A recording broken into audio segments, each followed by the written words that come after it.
우리가 알고 있는 것이 많을까요? 우리가 모르는 게 더 많을까요? 예, 그렇겠죠. 지금 우리는 늘 바다에서 이렇게 배를 타고 다니는 걸 하는데 아직까지도 저 바닷속을 다 확인을 못했다고 합니다. 그래서 가끔 막 태풍이 이렇게 불어서 저 바다 깊은 어떤 생물이 올라오면 사람들이 깜짝 놀라는 거예요. 오, 이런 게 있었나? 이러죠. 왜냐? 아직까지도 바다에 많은 영역이 미지의 세계라고 합니다. 사람들이 많은 걸 알고 있는 것 같으나 실상은 사실 잘 몰라요. 그래서 여러분이 가장 많이 겪고 있는 이 감기도 아직 감기 바이러스를 완전히 잡는 약을 개발을 못했다고 하잖아요. 그래서 증상을 완화시키는 것이지 그 바이러스 자체를 없애지는 못한다. 왜냐하면 이 바이러스가 계속 변종을 하니까. 그리고 보면 인간이 굉장히 똑똑하고 대단한 것 같아도 또 모르는 영역은 한없이 모르고 있는 거죠. 그래서 우리가 인간을 이해한다라는 말을 함부로 하기가 어려워요. 그래서 우리는 알고 있는 것보다는 모르는 게 훨씬 많기 때문에 그렇습니다. 성경에 보면은 인간을 영적인 존재 이렇게 표현하고 있어요.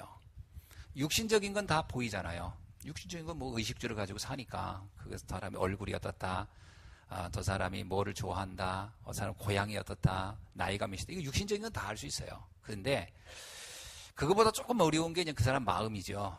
그래서 옛날부터 그러잖아요. 사람의 그 10길 물길 속은 쉽게 알 수 있어도 한 길 마음 속을 알 수가 없다.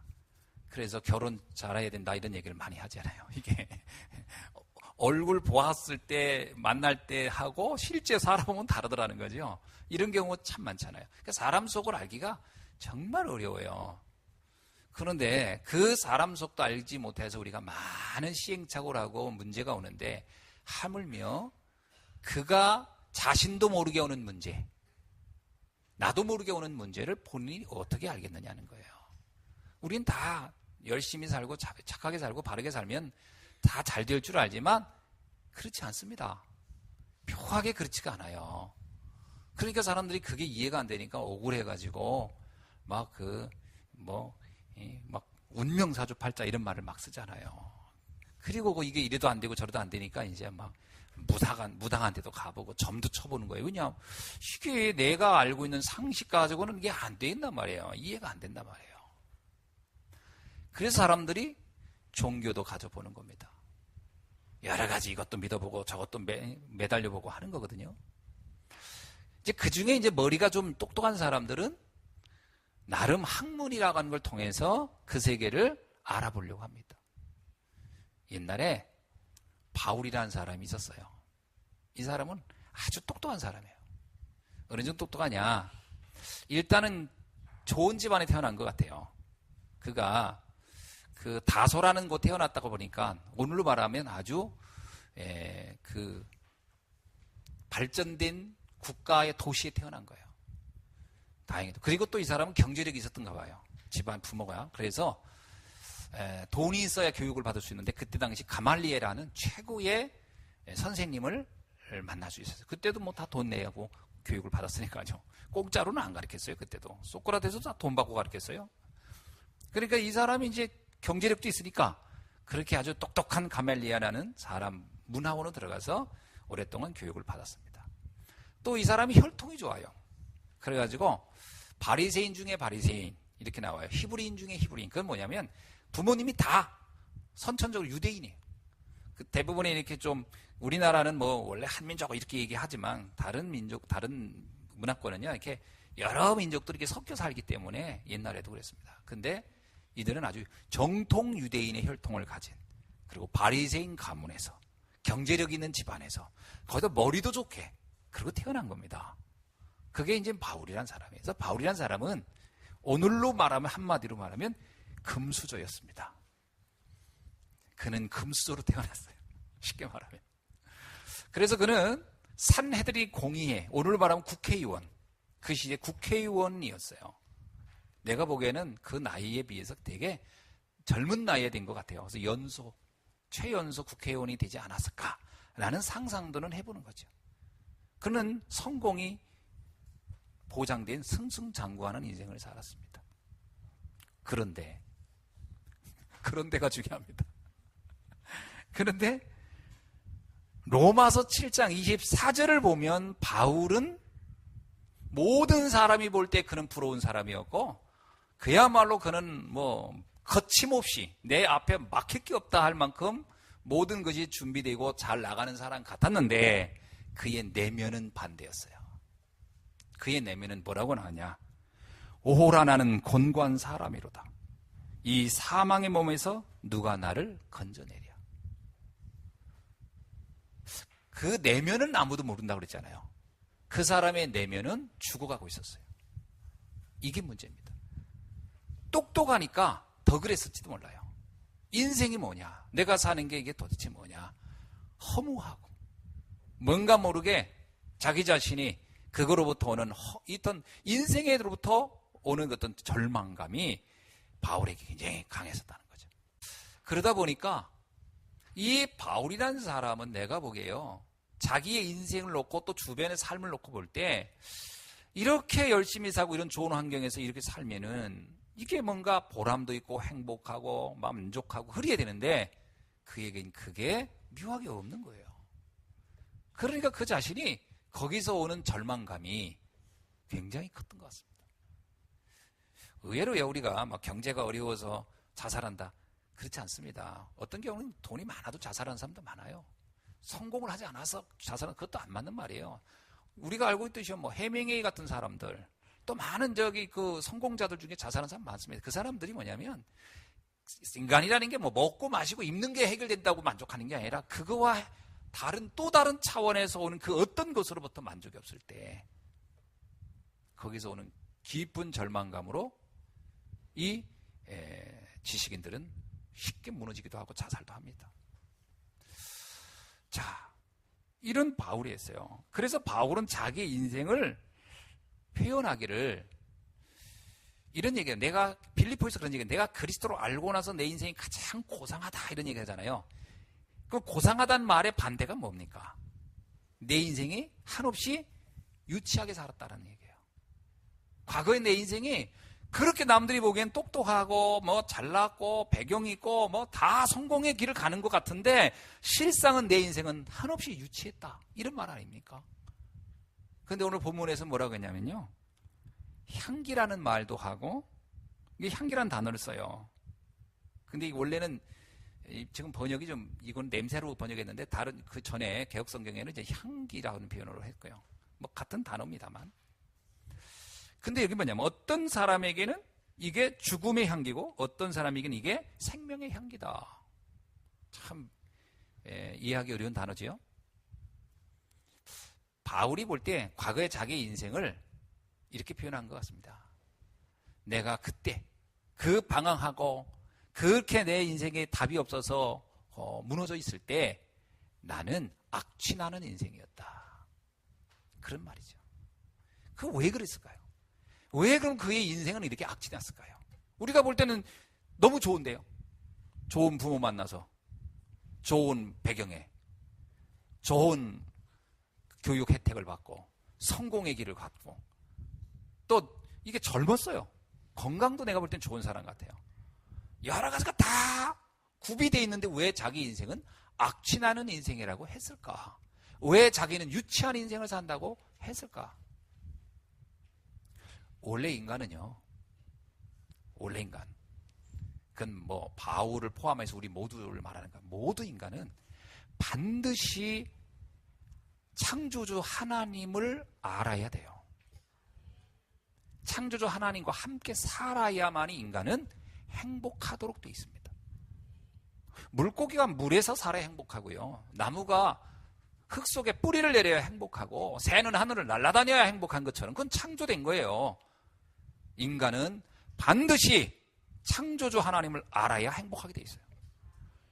그러니까 옛날에 유명한 철학자 그랬잖아요. 내가 아무리 배불리 먹는 게 문제가 아니다. 나는 배부른 돼지보다는 차라리 배고픈 소크라테스가 낫다, 이런 말을 한 유명한 철학자도 있어요. 그 무슨 얘기냐면 인간이란 것은 육신적인 것만 가지고는 만족이 되지 않는다, 이런 말을 하는 거 아닙니까? 근데 정신적인 것만 가지고도 만족이 안 와요. 그 이상의 것이 또 있어야 돼요. 그 이상의 것이. 그게 바로 영적인 세계입니다. 인간은 반드시 하나님을 만나게 돼야 돼요. 창세기 1장 27절에 뭐라고 했죠? 모든 사람은 하나님의 형상대로 창조되었다. 이 말은 어마어마한 말이에요. 하나님의 형상. 영적 존재로 태어났다는 거예요. 그래서 하나님과 함께 있어야 되는 거예요. 바울은 하나님과 함께 한다기보다는 하나님과 함께 하고 싶은 사람이었어요. 무슨 얘기인지 아세요? 하나님과 함께를 그 사람이 확신한 게 아니라 함께 하고 싶은 사람이에요. 그래서 그는 열정을 다해서 믿었어요. 그런데 그건 자기의 신념이었지 믿음은 아니에요. 기준이, 자, 신념과 믿음 차이가 뭔지 아세요? 신념은 내가 가지고 있는 생각을 가지고, 내가 가지고 있는 경험을 가지고 이렇게 하면은 될 것이다. 이것이 옳은 일일 것이야 라고 하는 것은 내 신념입니다. 그래서 신념은 대부분 지식과 지혜를 근거로 하여 갖는 내 마음의 상태예요. 근데 믿음은요? 믿음은 거기가 아닙니다. 믿음은 하나님의 말씀에 근거한, 이 약속에 근거한 신뢰입니다. 그 약속을 믿는 거예요. 내 경험을 믿는 게 아니고, 내 상식을 믿는 게 아니고, 그냥 말씀을 믿는 거예요. 그래서 신뢰하기는, 신념을 갖기는 쉬운데, 신념을 갖기는 쉽습니다. 의지가 강한 사람은 신념을 갖기는 쉬우나 믿음을 갖는 건 쉽지 않습니다. 믿음은 은혜로 주어지는 거예요. 그래서 신념은 자기 지식으로 갖는 거예요. 이렇게 저렇게 경험을 가지고 막 따지니까. 그래서 막 책도 읽어보고 막 하는 겁니다. 신념을 가져보려고. 근데 신념은 미래지향적이죠. 그거는 완성된 게 아니고요. 신념이라는 것은 어떤 면에서 나의 소망이에요. 소망. 어떤 기대란 말이에요. 기대를 향해서 막 집중하는 거예요. 그러나 믿음은 뭐예요? 믿고 출발하는 거예요. 가지고 가는 거예요. 그래서 믿음이 있다 없다라고 하는, 난 작은 믿음 큰 믿음 그런 건 없습니다. 여러분 믿음 중에 작은 믿음 큰 믿음이 있나요? 아니에요. 믿음이 있느냐 없느냐지 작은 믿음 큰 믿음이라는 건 없는 거예요. 애당초. 아니, 지구가 둥글다 하는데 그것이 크게 믿어지는 사람이 있고 작게 믿어지는 사람이 있습니까? 지구가 둥글다는 게? 그냥 믿어지든가 안 믿어지든가지. 얼마 전에 어떤 그 영상을 봤는데 이 사람은 절대로 지구가 둥글지 않다는 확신을 가진 사람이 있더라고.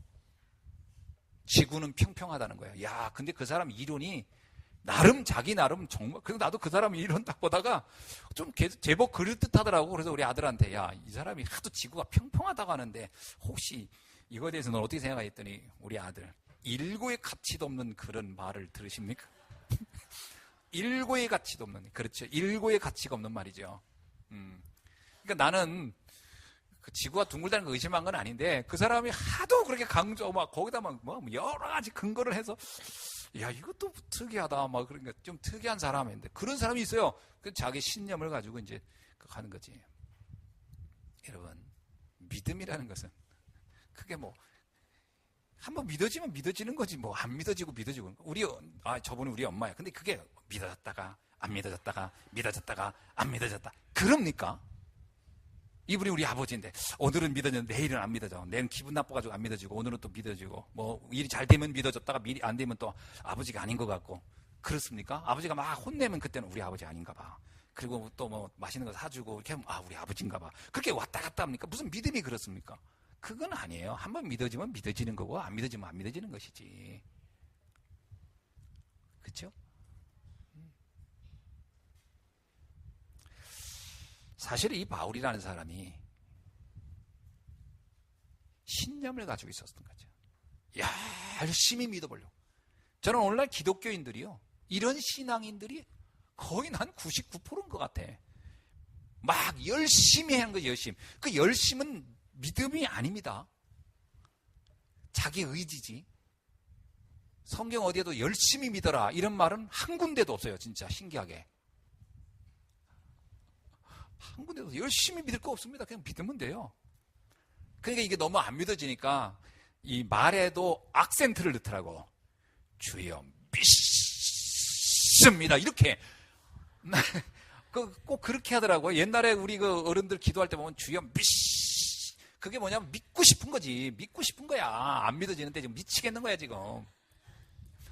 내가 우리 어머니를 믿는데 어머니를 믿고 싶습니다 하고 믿어집니까? 그냥 믿어지는 거지. 우리들이 어떤 그 의지의 산물로, 열심의 산물로 신앙이 올 거라고 착각을 하는 거예요. 그렇게 우리는 훈련됐고 배웠어요. 아닙니다. 은혜로, 그의 은혜로 말미암아 믿음으로 구원을 얻나니, 그 은혜가 주어야 믿어지는 거예요. 성령이 아니고선 누구도 예수를 주라 시인할 자가 없느니라. 영생 얻기로 작정된 자들이 믿더라. 다 은혜로 되어진 거예요. 그렇죠? 자, 그러니까 이 바울의 인생이 어떠냐? 믿어보려고 하는 인생이었기 때문에 늘 갈망, 갈증, 채워지지 않는 거예요. 그러니까 뭔가 이게 맞는 건지 저게 맞는 건지 사실은 굉장히 불투명한 상태, 늘 방황하는 상태, 그런 상태로 살아가는 겁니다. 이렇게 사는 것이 잘 사는 건지 저렇게 사는 것이 올바른 건지 이것도 명확한 기준이 없네요. 그러다 보니까 그가 나름대로 하나 선택한 게 뭐냐? 율법이에요. 바리새인의 율법. 그 율법은 그래도 오랫동안 우리의 선조들이 지켜온 거니까 그거라도 내가 제대로 지키면 되지 않겠냐. 그래서 그는 율법주의자, 철저한 율법. 그러니까 율법에 빗나간다 그러면 무조건 자기 생각은 저는 틀렸다고 생각한 거예요. 율법에 언단다 그러면 틀렸어. 틀린데 어느 정도 틀리냐. 자기가 너무 확신을 갖고 싶으니까 그 율법의 근거에서 맞지 않는 사람들을 없애버리고 죽이는 일까지 합니다. 왜? 나는 그만큼 율법을 신뢰한다는 자기 확신이에요. 근데 문제는 뭐냐면 자기가 자기를 너무 잘 아는 거예요. 그렇게 하면 할수록 자기는 영적 딜레마에 빠지는 거예요. 아닌 것 같은 거예요. 이거 가지고는 안 되는 것 같은 거예요. 너무 허무한 거예요. 그래서 그는 끊임없이 자신에 대한 방황을 하고 있었던 사람입니다. 그래서 자기 인생은 뭐냐? 나는 악취나는 인생이었다. 그러던 그가 어느 날, 진짜 어느 날입니다. 다메섹이라는 곳을 가다가 부활의 주님을 만나게 됩니다. 은혜죠. 여러분, 믿음은 은혜라고 그랬어요. 어느 날 나는 알았네요. 그냥 어느 날 아는 거예요. 근데 어느 날 나는 아는데 한 가지 은혜 중에 은혜가 뭐냐? 말씀을 들을 수 있는 기회가 주어진 게 은혜입니다. 그게 은혜예요. 믿어지는 건 그 다음이에요. 사실은 바울이 아무런 근거 없는 밑도 끝도 없이 믿어진 게 아니고요. 바울은 원래 율법학자, 율법에 능통한 사람이었기 때문에 늘 성경을 일단 나름 봤어요. 봤는데 관점이 자기의 주관대로, 자기의 생각대로 성경을 봤기 때문에 성경의 해석이 왜곡되어 있을 뿐이지 성경을 보긴 봤어요. 아무도 성경을 바르게 설명해 준 사람이 없었을 뿐입니다. 했었죠, 해주긴. 그러나 그 전통적인 해석, 오랫동안 해왔던 방식의 해석만 들어왔어요. 그러니까 성경이 정말 말하라고 하는 것을 그는 들을 기회가 없었어요. 성경은 많이 알았지만 진짜 성경의 핵심을 볼 수 있는 눈이 없었어요. 저는 오늘날 이게 문제입니다. 수많은 성도들이 교회를 나와서 말씀도 듣고 성경 공부도 하는데 가장 중요한 핵심을 모르는 거예요. 성경의 핵심이 뭡니까? 구약은요. 왜 구약이죠? 왜 오래된 약속이라고 합니까? 올드 테스트먼트라는 얘기는 오래전에 한 약속이라는 얘기인데 그 얘기는 뭐냐면 오실 그리스도에 대한 약속입니다. 구약 성경 전체를 한 단어로 말하면 오실 그리스도에 대한 이야기예요. 그분이 온다는 거예요. 성경 구약은 전부 다 그 얘기예요. 그분이 올 것이라는 거예요. 만왕의 왕이신 그분이 온다는 거예요. 모든 인간의 죄를 대속해가는 어린 양같이 스스로 죽음을 자처하고 모든 사람의 대속제물로 갈 그분이 올 것이라는 거예요. 사단의 머리를 완전히 결박할 그분이 올 거라는 거예요. 우리의 모든 죄를 해결하고 지옥의 권세를 없앨 그분이 올 거라는 거예요. 그것이 구약의 핵심입니다. 많은 율법을 아는 게 중요한 게 아니고요. 그 율법 속에서 말하고자 하는 그 핵심을 찾아내. 근데 바울은 그걸 보는 눈이 없었어요. 신약은요, 뉴 테스트먼트요. 그분이 왔다는 거예요. 그게 신약이에요. 그래서 복음서에 뭐예요? 그분이 이 땅에 오셨다라고 붙은 거예요. 세례 요한이 뭐예요? 그분이 올 것을 예언하는 사람이잖아요. 미리 앞서 광야에 외치는 자, 그의 길을 평탄케 하는 자, 그게 세례 요한이에요. 그분이 왔다는 거예요. 그게 신약입니다. 그러면 구약 신약을 한 단어로 정리하면 뭐예요? 그리스도가 왔는데 그가 예수라는 거예요. 그 얘기입니다. 바울은 그것만 모르고 다 알았어요. 신기하죠.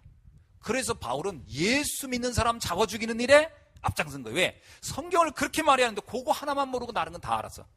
신기하죠. 그러니까 그게 흑암이 어둡게 한 거지. 고린도후서 4장 4절. 세상 신이 사람들의 마음을 혼미케 하여 복음의 광채를 비치지 못하게 함이니. 성경을 그렇게 읽어도 그것만은 안 보이게, 그것만은 안 깨달아지게 그렇게 가렸던 거죠. 그러던 어느 날 기독교인들을 잡아 죽이는 일에 앞장서는 그가 누구를 만나냐면요, 우연히 스데반이라는 사람을 알게 된 거예요. 그 스데반을 보니까 아주 골수분자 기독교인이라.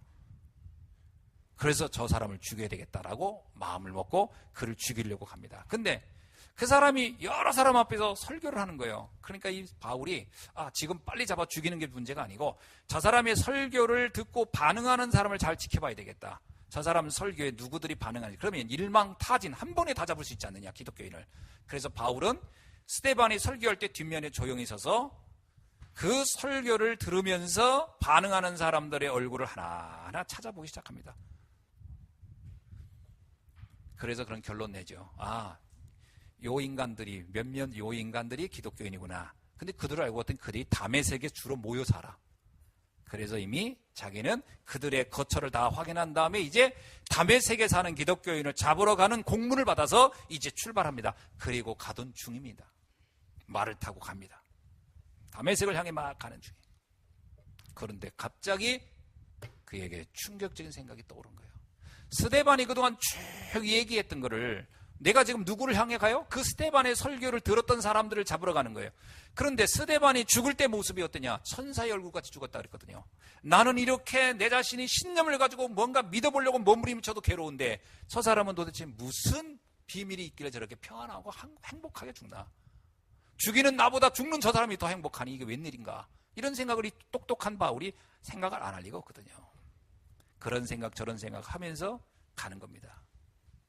그러면 지금 내가 잡으러 가는 사람들은 어떤 사람들일까? 그들은 도대체 왜 이걸 믿을까? 왜 이렇게 내가 이렇게 핍박하는데도 왜 여기에 이들은 두려움 없이 끝까지 믿는다고 하는 걸까? 이런 생각 저런 생각이 바울이 안 할 리가 없거든요. 자기도 그 영적 문제에 고민이 있는 사람이니까. 그런 중에 그가 깨닫기 시작합니다. 스데반의 설교를 여러분 들어보셨죠? 굉장히 깁니다. 근데 그 설교 내용이 다 구약을 인용해서 그분이 오셨다는 거예요. 그 구약에 예언된 분이 이렇게 오셨고 그분이 우리를 위해 죽으셨다는 거예요. 그 얘기를 쫙 한 겁니다. 그러니까 자기가 이미 구약을 이미 다 알고 있는 입장에서 그 이야기들이 이렇게 끼워 맞히기 시작하는 거예요. 그 얘기가 뭐 이런 얘기였단 말인가? 이 말이 이 말이었단 말인가? 말씀을 들은 것이 떠오르기 시작해요. 깨닫게 됩니다. 충격을 받는 거예요. 맞구나. 그 예수가 그리스도가 맞구나. 내가 몰랐구나. 성경이 그거를 말하는 건데 왜 내가 이것만 몰랐을까? 그게 다메섹을 가던 바울의 충격이었던 거죠. 그게 다메섹의 사건입니다.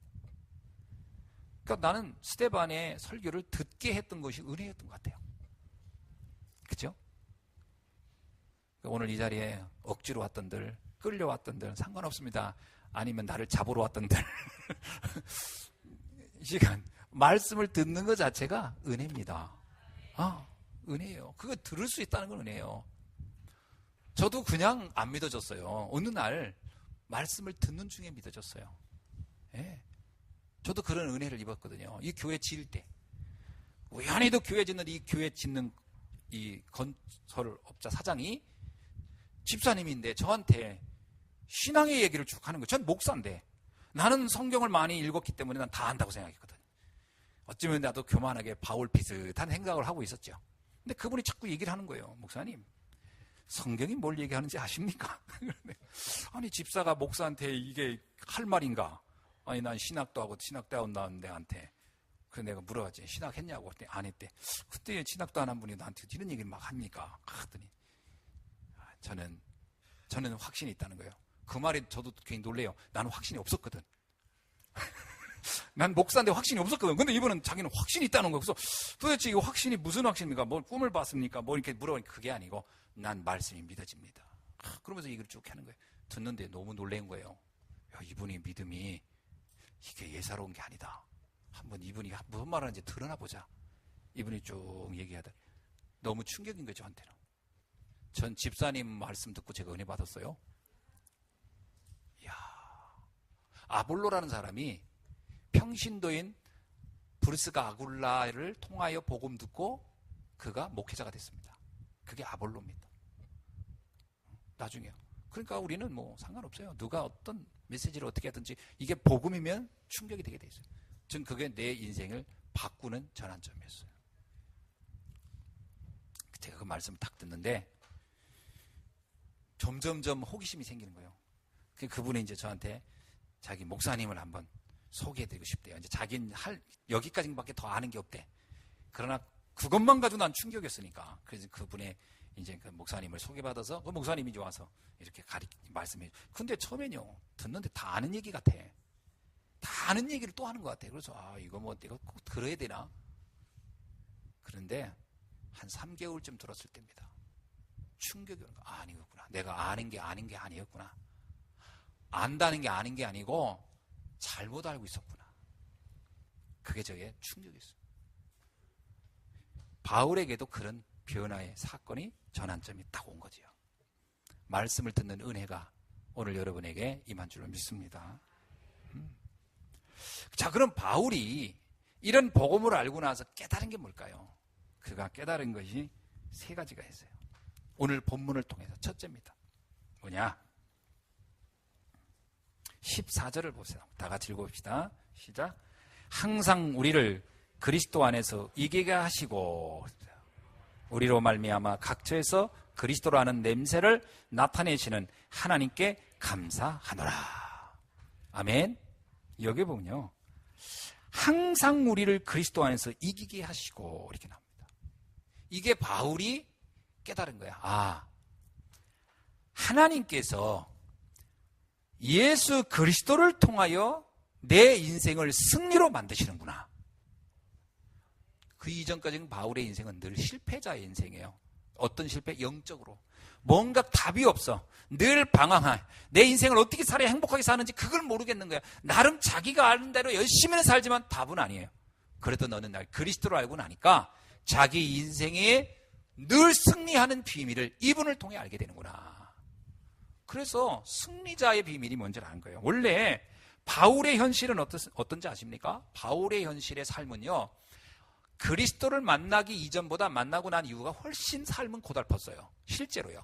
바울은 그리스도를 알고 난 이후에 고린도후서 1장 8절에 뭐냐면 나는 힘이 겹도록 심한 고난을 당하였고 살 소망이 끊어졌다. 이런 표현을 했어요. 그리고 그는 뭐라고 하냐면요. 고린도후서 2장 5절에요. 근심하게 하는 자들이 나에게 늘 있었다. 물론 고린도전서 1장 23절에 뭐냐면 내가 고린도 교회에 가고자 했지만 갈 수 없었던 문제가 나에게 있었다.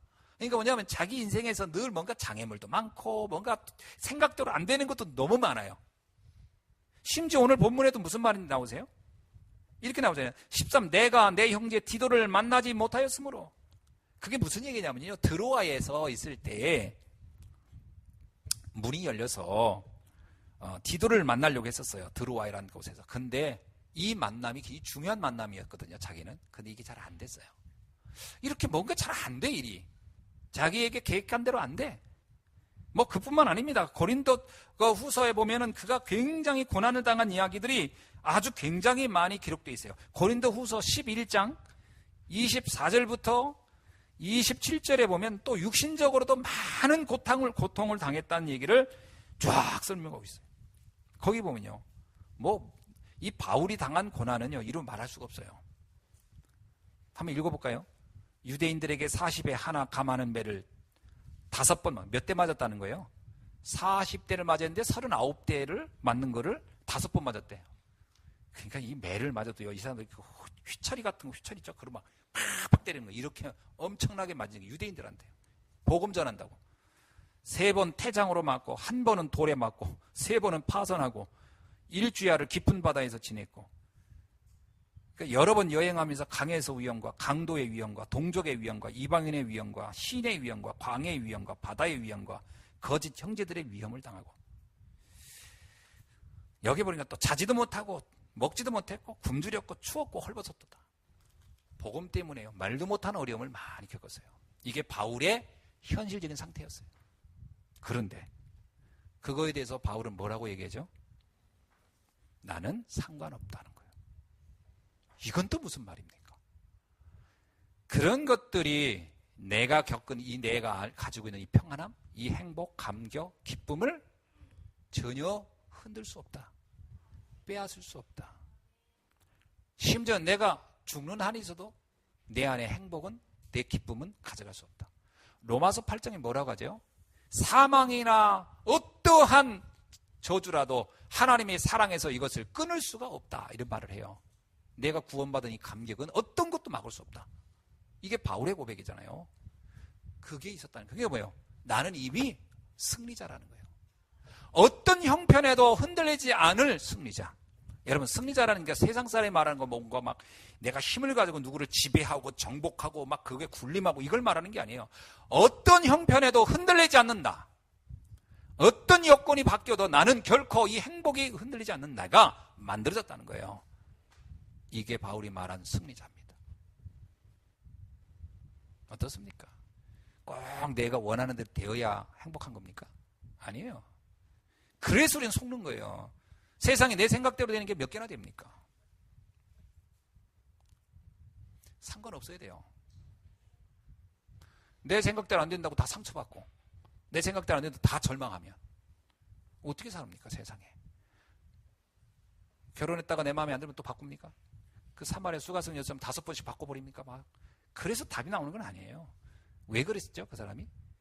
인격이 나빠서가 아니고요. 어찌할 바를 모르니까. 어찌할 바를 모르니까. 이 비밀을 몰라. 저는 이걸 아는 순간 저는 다 끝났다고 하는 겁니다. 이걸 알아야 돼요. 그리스도. 이 그리스도는 우리의 과거, 현재, 미래 모든 문제를 끝내는 최고의 답인 줄로 믿습니다. 바울이 감옥에 갇혔을 때 쓴 것이 빌립보서예요. 그것을 옥중서신이라고 하거든요. 그때 바울이 이렇게 말합니다. 빌립보서 4장 11절로 12절에 있는 내용인데 나는 어떤 형편에 있든지 그 어떤 형편을 뭐라고 하냐면 비천하기도 하고 풍부하기도 하고 배고프기도 하고 궁핍하기도 하고 그러니까 아까 설명한 거 비슷한 거예요. 모든 문제가 다 있는 거예요. 그러나 뭐라고 하냐면 상관이 없다. 난 상관없다. 그러면서 뭐라고 하냐면 감옥 밖에 있는 사람을 향해서 말합니다. 기뻐하라고. 감옥 안에 있는 사람이 감옥 밖에 있는 사람한테 뭐냐? 염려하지 말라고. 그리고 좀 기뻐하라고. 좀 행복하라고. 이렇게 얘기해요. 왠지 알아요? 본인은 이미 승자였기 때문에. 이번 생각해 보세요. 사울왕은 왕이고 다윗은 일개 목동에 불과합니다. 그런데 사울왕은 왕인데도 불구하고 늘 불안해. 늘 초조해. 그 어린 목동이 늘 라이벌로 느껴. 그리고 그 사람 죽이고 싶은 거야. 그런 사울의 상태 어떻습니까? 이미 실패자예요. 그러나 다윗은 목종이에요. 사울왕이 자기를 죽이려는 게 도망다닙니다. 그런데 뭐라고 합니까? 시편 23편 여호와는 나의 목자이신 나는 부족함이 없다. 누가 승리자입니까? 다윗이 이미 승리자인 거예요. 이 비밀을 다윗이 알았어. 어떻게 알았죠? 하나님이 나와 함께 하니까. 주님이 나와 함께 난 상관이 없다는 거예요. 내가 사망의 음침한 골짜기에 갈지라도 난 상관이 없다는 거예요. 이게 승리자의 비밀입니다. 이것을 다윗이 알고 있었다는 거예요. 바울이 알고 있었다는 거죠. 그걸 요셉이 알고 있었어요. 요셉은 노예로 갔는데 보디발이 감동해요. 난 너 같은 노예 처음 본다고. 그러다가 또 억울해가지고 감옥까지 갔어요. 그런데도 그는 상관이 없어요. 감옥도 그를 잡지 못해요. 바클레이라는 유명한 신학자가 말하기를 이렇게 얘기했어요. 감옥이 요셉을 잡은 게 아니라 요셉이 감옥을 잡은 것이다. 감옥이 바울을 잡은 게 아니고 바울이 감옥을 잡은 것이다. 그런 겁니다. 어떤 형편에도 상관없는 비밀을 알고 있었다는 거예요. 오늘 여러분이 그 비밀을 붙잡기를 주님을 축원합니다. 그래야 세상을 정복할 수 있어요. 그래야 세상을 살릴 수 있어요. 빌립보서 4장 13절에서 뭐라고 얘기하죠? 내게 능력 주시는 자 안에서 내가 모든 것을 할 수 있느니라. 그 능력이라는 것이 어떤 막 슈퍼맨을 만들고 막 슈퍼우먼을 만들고 그런 능력을 말하는 게 아니에요. 이 능력은 뭐냐면 어떠한 상태에도 흔들리지 않는 하나님이 나와 함께하는 그 비밀, 그게 내 능력이라. 능력 중에 능력이 뭔지 아세요? 하나님이 나와 함께하는 걸 누리는 게 능력이에요. 오늘 이 시간 예수가 그리스도라고 믿어진다면 예수님이 얘기해요. 네가 나를 아느냐? 그러면 네가 하나님을 안 것이다. 네가 나를 보았느냐? 그럼 하나님을 네가 본 것이다. 그 요한복음에 나오잖아요. 네가 나를 믿느냐? 내가 그리스도라고 믿느냐? 그렇다면 너는 이미 하나님의 자녀여, 천국의 백성이요. 이미 너는 영원한 하나님의 권속으로 살게 되는 것이다. 아멘. 그렇습니다. 여러분이 예수가 그리스도를 믿어지면요, 끝난 거예요. 다 끝난 겁니다. 더 이상 내가 내 마음대로 해야 된다, 어쩐 그럴 필요도 없어요. 갈라디아 2장 20절에 나는 죽고 내 안에 그리스도가 사는 거예요. 아무것도 염려 안 해도 됩니다. 목사님 염려 안 하면 정말 어떻게 돼요? 정말 아무렇지도 않을 거예요.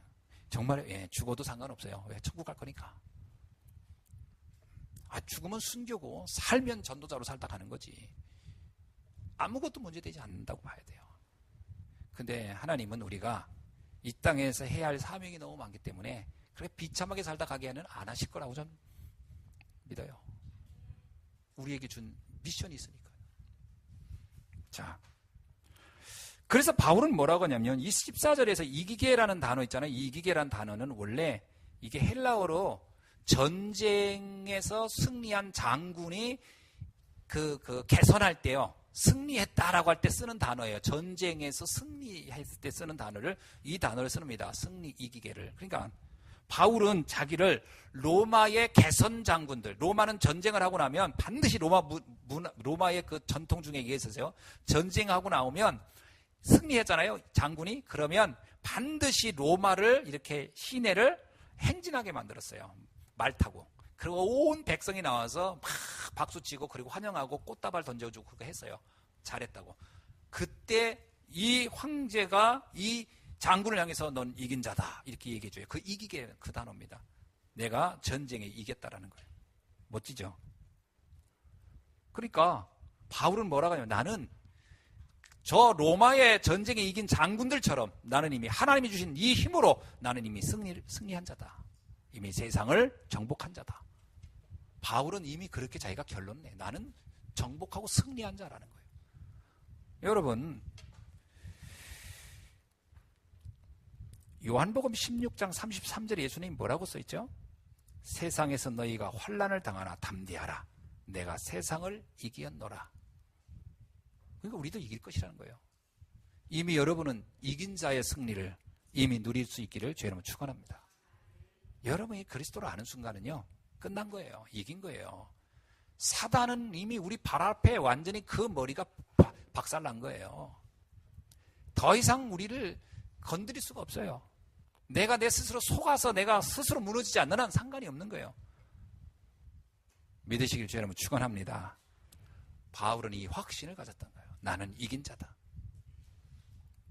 그러면서 두 번째입니다. 14절에 각처의 그리스도를 아는 냄새를 나타내시는 하나님께 감사하노라.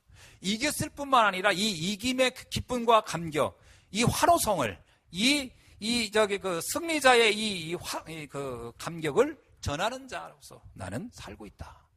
얼마나 멋집니까?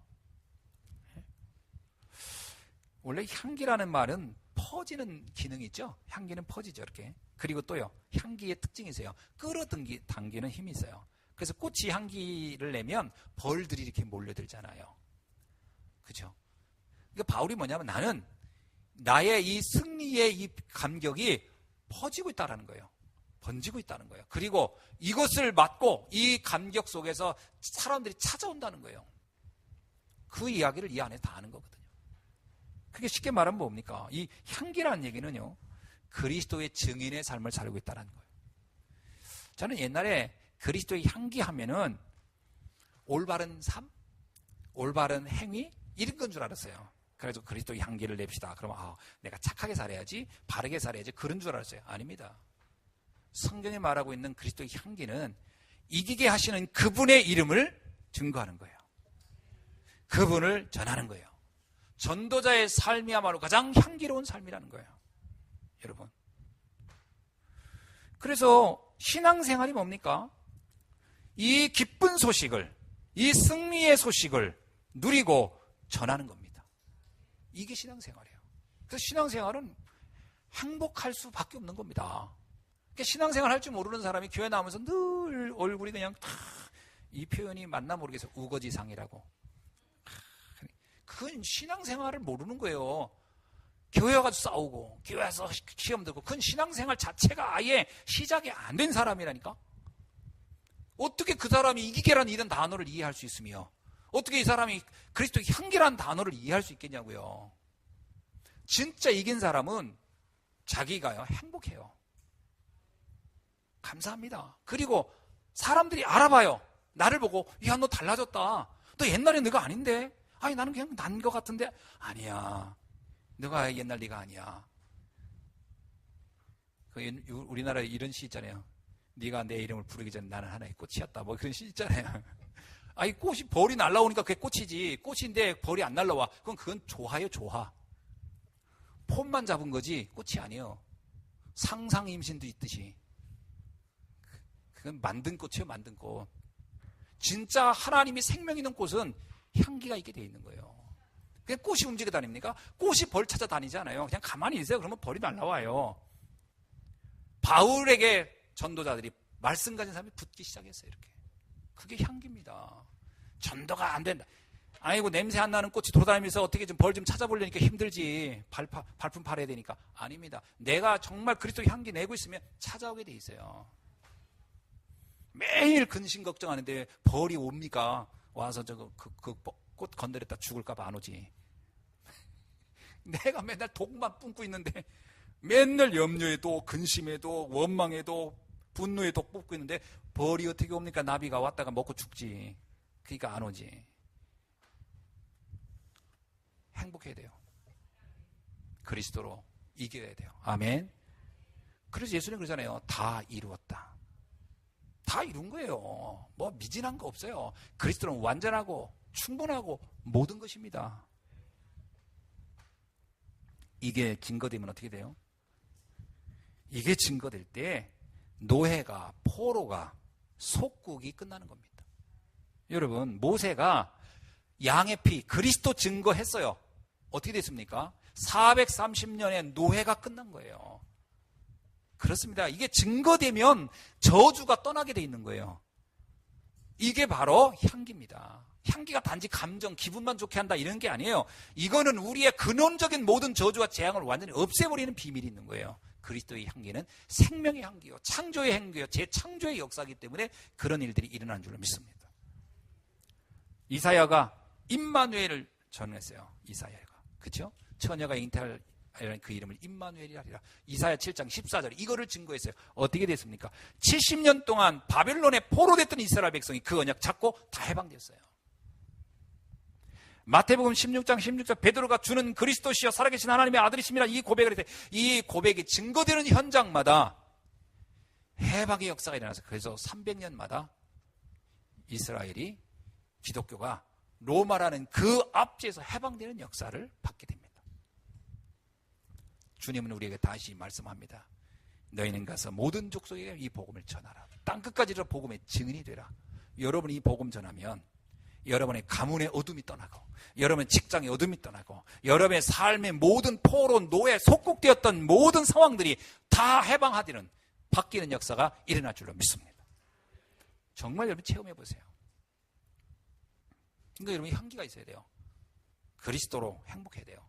그러니까 바울처럼 승리자라고 하는 결론을 내야 돼요. 나는 이미 승리자다. 이거 결론 안 나면 아무것도 안 돼요. 맨날 왔다 갔다 하는 거지. 세 번째입니다.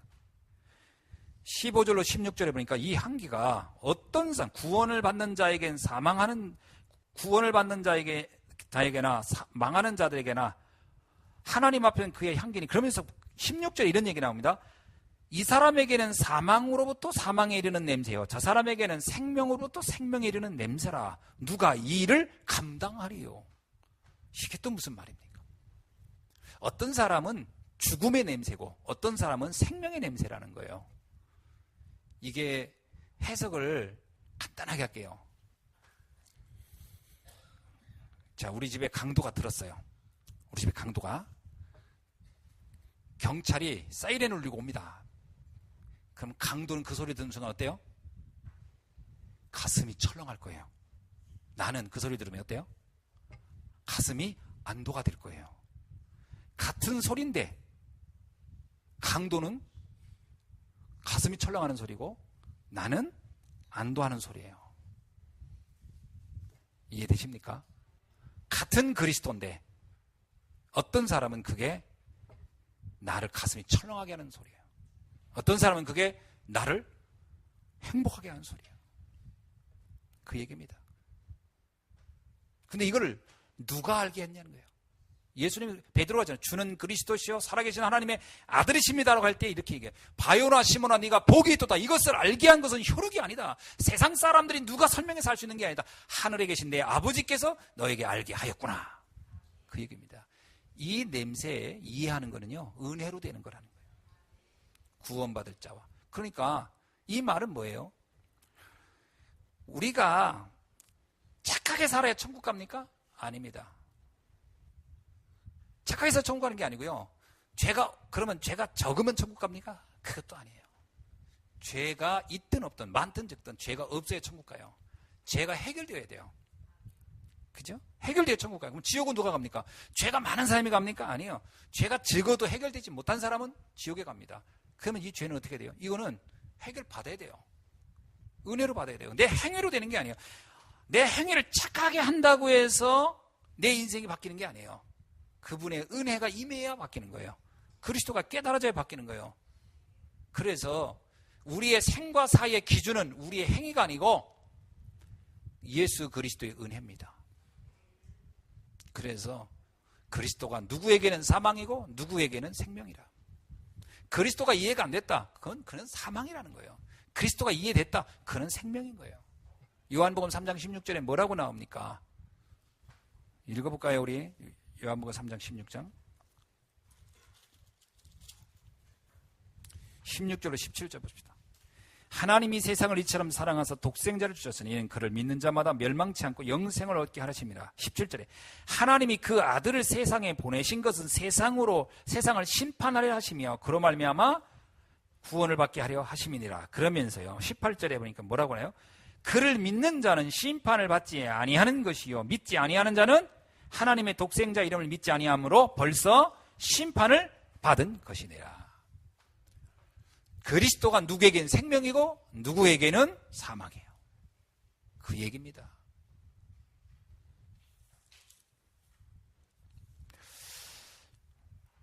여러분은 이 생명을 가진 자, 이긴 자, 아멘이죠? 네, 확신 갖기를 바랍니다. 자, 그렇다면 지금부터 우리가 해야 할 게 있어요.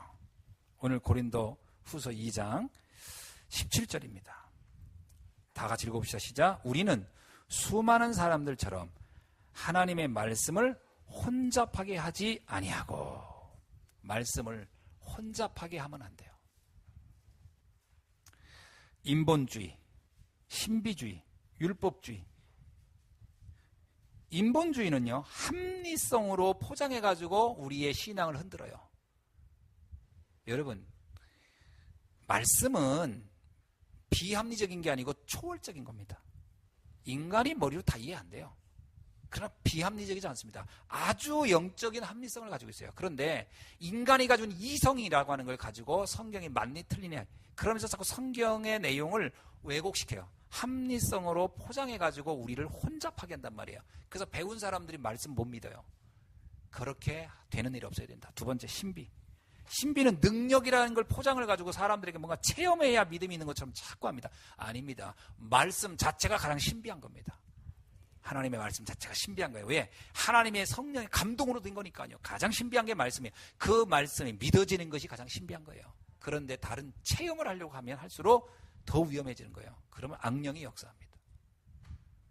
율법주의. 깨끗함으로 자꾸 포장해요. 나는 성실하고 착하고 의로워. 인간의 의는 더러운 옷과 같다고 그랬어요. 인간의 의를 아무리 해도 인간은 또 죄를 짓고 또 죄를 짓게 돼 있어요. 그래서 행위를 가지고 뭐 이 말씀은 착하게 살라는 거야 이런 식으로 말씀을 혼잡하게 만들면 안 돼요. 오직 믿음입니다. 오직 믿음이에요. 그거 외에는 다른 게 거기에 개입하면 안 돼요. 말씀을 혼잡하게 하지 말라. 고린도 교회 성도들이요, 말씀이 혼잡해가지고 나중에 바울에게 대들어요. 바울의 말씀을 놓고 대든다니까요. 네가 틀렸다고. 그래서 바울이 그 얘기하는 거예요. 말씀이 혼잡하게 듣지 말라는 거예요. 이것저것 막 섞어서 듣지 마. 말씀 그대로 들으라는 거예요. 하나님의 말씀 그대로. 그래서 사람 말 듣지 마세요. 사람 말은 참고하는 것이지 여러분의 생명을 살리는 건 사람 말이 아닙니다. 하나님의 말씀만 여러분을 살립니다. 그래서 말씀 듣는 일에 집중할 수 있기를 바랍니다. 두 번째입니다. 오직입니다. 감람산의 언약이라는 게 뭐죠? 오직 그리스도, 오직 하나님 나라, 오직 성령의 역사거든요. 오직입니다. 주님의 절대적 관심이 뭐냐? 그리스도입니다. 그리고 그 믿는 자를 통해 이 땅에 하나님의 나라가 임하기를 원하는 거예요. 흑암이 역사하지 못하게. 세 번째요. 반드시 이것은 내 힘으로 되는 게 아니고 성령께서 하는 겁니다. 그래서 우리의 노력, 의지를 거기다 자꾸 포함하지 말고 주님이 하시는 걸 믿고 여러분 기도만 하면 돼요. 그거를 믿으라는 거예요. 내가 뭐 행위로 좀 그러면 교만해져요. 내가 했더니 이렇게 됐다. 그래서 간증도 조심해야 돼요. 내가 이렇게 했더니 그거는 굉장히 어떻게 보면 자기를 자꾸 자기를 나타내는 거거든. 그거 굉장히 교만해집니다. 그러면 안 돼. 하나님의 은혜요. 이 모든 것은 하나님의 은혜라. 마지막입니다. 이 복음이 증거돼야 돼요. 그래서 여러분 향기를 맡고 오는 사람이 분명히 있습니다. 그래서 여러분 제자를 찾으세요. 이 복음이 또 다른 사람에게 가야 돼요. 그죠? 내가 이 복음 듣고 너무 행복한데 나만 행복하고 끝나면 안 되고 이게 또 다른 사람에게 가서 그 사람들의 삶의 노예 상태, 포로 상태, 속국 상태의 그 저주와 재앙이 해결돼야 돼요. 이거를 하는 여러분이 되시길 주의 이름으로 축원합니다. 그래서 우리 예수한교회 모든 성도님들이 이 축복 붙잡고 절대로 흔들리지 않길 바랍니다. 나는 이긴 자라. 아멘. 자, 따라합시다. 나는 이긴 자라. 아멘. 네, 기도하겠습니다. 하나님 감사합니다. 오직 예수 그리스도 안에서 하나님의 승리자의 비밀을 가지고 날마다 현장 살리는 주역으로 쓰임받게 하옵소서. 내 안에 그리스도의 향기가 나타나게 하시고 이 향기를 받고 수많은 사람이 살아나는 역사를 누리게 하옵소서. 예수 그리스도의 이름으로 기도하옵나이다. 아멘.